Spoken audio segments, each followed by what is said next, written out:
Yeah. Yeah.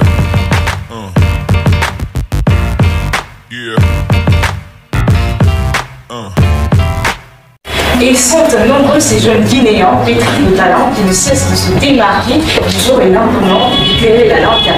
L'un d'entre eux est parmi nous, c'est un jeune qui guérit les cœurs brisés à travers les mots qu'il emploie et qui donne du sens à la vie. Chers téléspectateurs et téléspectatrices, bonjour et bienvenue dans votre nouvelle émission. Sur Yellowgay Media, c'est un honneur de vous savoir. Je vous invite donc à accueillir notre invité du jour. Il s'agit de Paul Simozard. Bonjour Paul. Bonjour Félicia. On espère que vous allez bien. Super bien. Vous êtes Paul Simozard, artiste, compositeur et slammer, diplômé à l'administration des affaires. Vous êtes également chargé des relations extérieures du groupe de slam des forgerons des mots.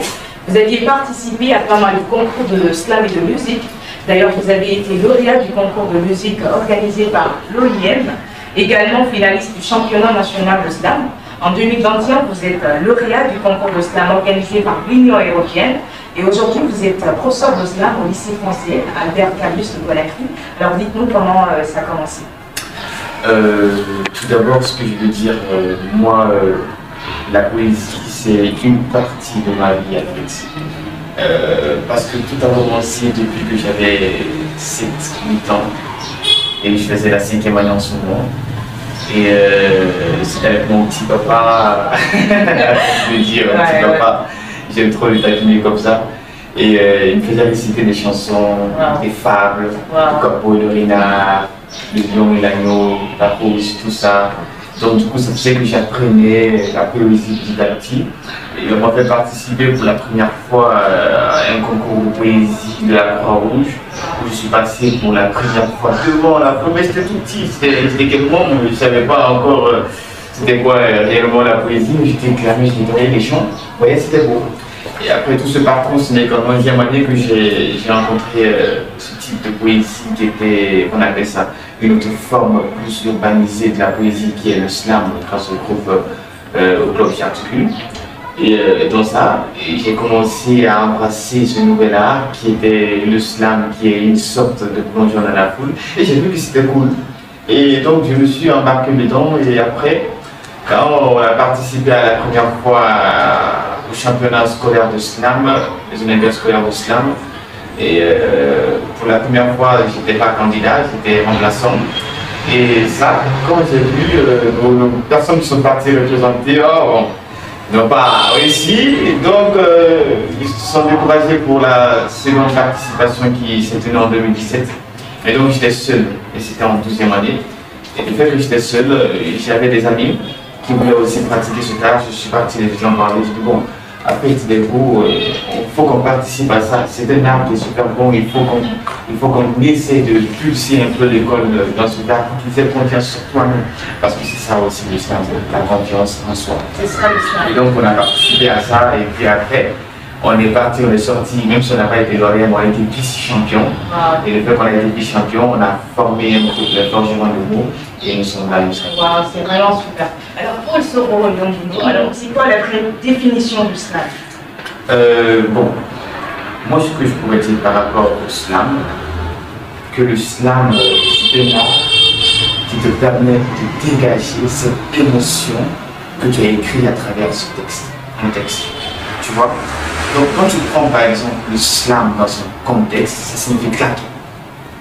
Et claquer par exemple, comme je l'explique tout le temps à mes élèves, je dis que si par exemple tu as trouvé une sortie il y a un mois avec tes amis, et que par exemple tu as déjà dit à papa il y a un mois, et que le jour J tu dis à ton papa, papa bon, j'ai envie de partir à cette sortie, j'étais prévu il y a cela un mois, donc du coup papa n'est pas dans son humeur, qu'est-ce qu'il essaie de faire?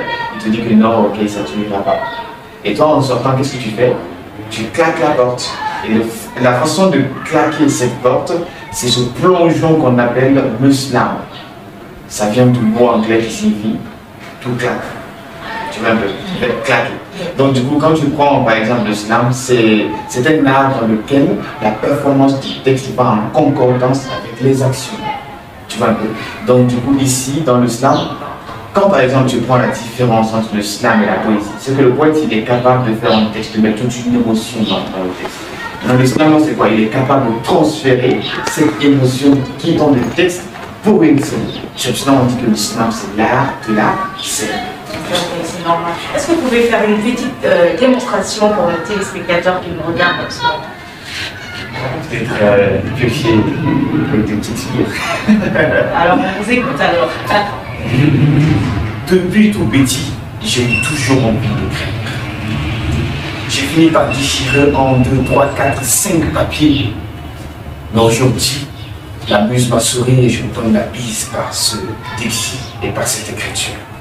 Vous avez tous eu envie d'écrire. Mais qu'est-ce qui vous manque? L'art de vous mettre en scène ou c'est la scène qui vous planque? Non. Vous avez tous eu envie d'écrire. Mais vous vous êtes demandé, c'est quoi écrire? C'est quoi prendre le stylo? Est-ce que c'est transmettre ce que je ressens et le transmettre ensemble? Mais non. Vous avez tous eu envie d'écrire. L'écriture est comme une lame qui file. Ne la rends pas en longueur sans style. Et bien aujourd'hui, je vous apporte ma plume comme âme, afin que vous cessiez de garder vos imaginations. Sortez, prenez une feuille et écrivez vos inspirations, afin de trouver un public en face, partager avec lui cette émotion. Mais que ce soit bon ou mauvais, ça fait péter des claps, tu retiens tout de chacun. Avec des mots, tu t'en tapes de tout ou de rien. Des mots percutent et résonnent, ça râle et sonne, et t'éloigne de la grande conscience. Victime d'une plume, j'ai les plumes comme coutume, afin que je résilie toute cette amertume où mon peuple se bat que vous êtes amertume. Aujourd'hui, j'écris le plus beau texte dans vos textes, Nazali, Liboso, Nabino, le Kolamwana. C'est pour vous dire que je suis comme un petit monde devant vous qui dit de bonnes choses. Merci.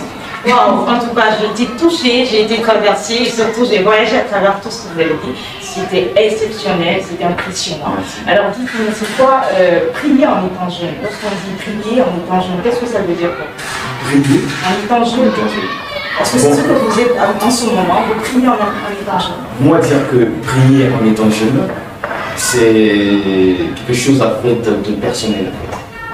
C'est qu'est-ce que tu as envie de faire depuis bas âge. Moi aujourd'hui, je vous dis, et j'ai que 21 ans. Je suis né le 20 septembre 2021. Je vais dire il faut mettre le bon message. Je ne suis pas aussi âgé que ça, je suis très jeune.